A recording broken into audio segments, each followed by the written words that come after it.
Hi, welcome to the next exciting instalment of Nigel and Bob's EXTOR Junction and all branches west. Right, today, first of all, sorry it's been such a long time since the last one. It's been an unusual year, quite a hectic year. Hopefully next year will be a little bit better. But the winter's coming on and we're going to have a little bit more time for working on the model railway. And today we're going to have a look at DCC Concepts' new buffer stops, which we're trying. We're putting in a new diesel depot and installing a new signal from dipole. So won't that be exciting? So right, we're going to go upstairs, we're going to have a look, and I hope you like what you see. If you do, please subscribe. Please comment below. No, it's down there, isn't it? That's it. And always interested to hear what you think. So, let's play trains. Well, we put a floor into the diesel shed, as you can see, courtesy of a nice sheet of grey card from Hobbycraft. That saved an awful lot of work. Obviously the whole sort of area's got to be ground scenic with ballast, etc. But it doesn't look too bad. I'll let you see what it looks like with the roof on. There we are, just with the roof loosely placed in. It's got to be fixed down properly. We've got to work on the back seam as well on the refuelling roads. So let's see how it runs. Here we have Western Enterprise. We'll just use it for testing down into the shed. I love these dipole Westerns, they're such good runners.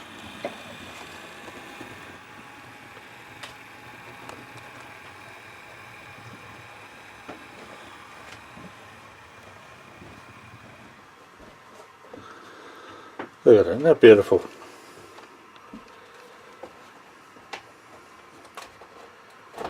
I could happily have a whole fleet of these. I used to chase these around the West Country, and one of my fondest memories is freezing to death on a 2-day, one of the last Western Rail tours, Western China Clay, from Paddington on a freezing midnight in the middle of the winter. Oh, happy days. Just got another one of the dipole working signals. They're very good actually. Every now and again they do have a problem. The biggest problem with dipole signals is the fact that you send them back and it takes them 6 months to send you another one. But that's something else. The signals themselves are very good. And just marked out a position at the end of the platform. And we're going to drill a hole. And as you can see, that end of the platform, we've already got a starting signal. And this one will go in this end, but I've got to be careful because of clearance, and I've got to make sure that when that's sitting there, the other stock is going to clear it on the end of the platform. So catch up with me in a few minutes once we've got the hole drilled and we get it into place. You can see the it's a ready-made model, but I don't know whether it's scaled down or backman, it's one or the other.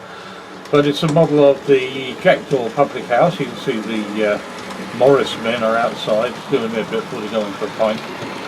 And the pub itself is actually modelled on a real pub. The EXTOR lies in a village called Denton, which is on the Folkestone Canterbury Road, not far from Hawkinge. And the pub itself acquired fame, if you like, by being used in the film Battle of Britain, and it was there that Christopher Plummer drove in his green MG Sports to meet Susanna York in the bar, and they basically had an argument, but that's something else.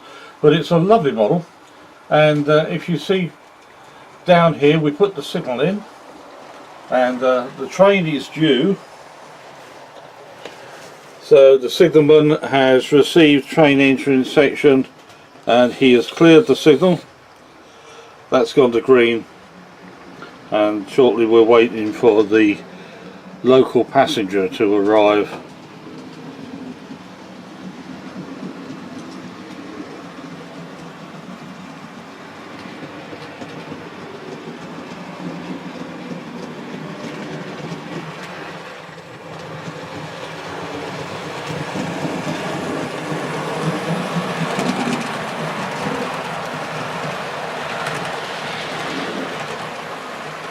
Once the train is a quarter of a mile past the home signal, it's returned to danger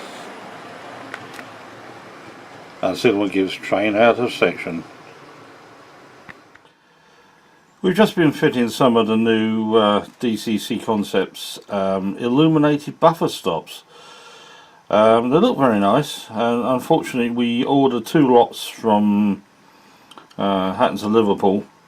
1 lot arrived broken, but the second lot seemed fine. You can see there's a buffer stop in its packaging. The only disadvantage with them seems to be they've got 2 wires for the lamp. One, you have to scrape off the bottom of the wires to take solder extremely well, or you won't get any voltage through. And that then goes onto a little PC board which sticks underneath the baseboard. You've got 3 places. You can either run it off an independent power supply, or you can do as we've done and take it back to the DCC track power, to the bus wire, which works fine. You've got 3 places you can solder the live onto, and depending on which one you choose, depending on how bright the lamp is. So here we are. You can see the DCC buffer stop against a standard Pico one, and I think you agree the little red light does look very nice, and that would be nice once it's dark and all the lights out and all the rest of the layout lights are on. And they're quite nice. They've got a lovely little lamp on them with a little wire handle.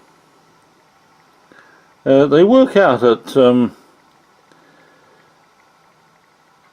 the 16 quid for 2, so they come in 2s, so they're £8 each.